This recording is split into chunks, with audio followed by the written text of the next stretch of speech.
আজকের ঘটনাটি পাঠিয়েছে একটি আপু। আমি তার মতো করে বলার চেষ্টা করছি। ঘটনাটি ঘটেছিল তার নিজ ভাইয়ার সাথে।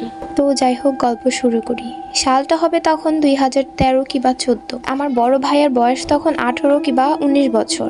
আমাদের ঘরের সামনে একটা মসজিদ আছে, অ্যান্ড মসজিদের সামনেই একটি বড় পুকুর। মসজিদটি অনেক আগের, ভাঙাচোরা ছিল। 2013-তে আবার মসজিদটি নতুন করে নির্মাণের কাজ শুরু করা হয়। তখন প্রায় কাজ শেষের দিকে। তখন একদিন আমার ভাইয়া মসজিদটির সামনের পুকুরে গোসল করতে যায়। তখন ভাইয়ার ইচ্ছে হলো যে মসজিদটির কাজ কতটুকু হয়েছে মসজিদটি দেখে আসার জন্য মসজিদে যাবে।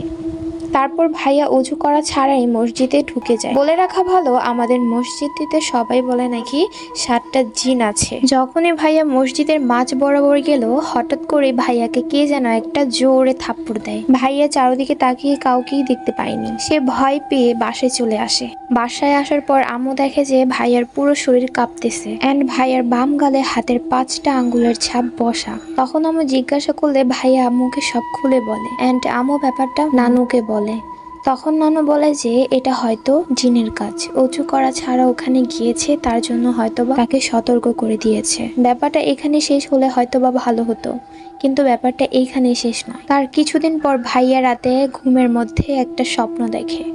স্বপ্নের মধ্যে দেখে সে আমাদের মসজিদের সামনে 7টা হুজুর এবং ভাইয়া সেই হুজুরের সাথে কোলাকুলি করতেছিল।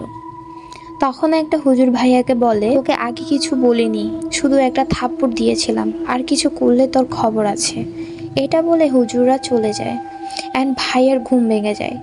তখন এই স্বপ্নের কথা নানুকে বললে নানু জানান যে ভাইয়ের সাথে নাকি একটা ভালো জিন আছে। তিনি চান ভাইয়া সৎ পথে চলুক, তাই এমন করতেছে। পরে আমরা আম্মুর থেকে জানতে পারি ভাইয়া যখন আম্মুর পেটে ছিল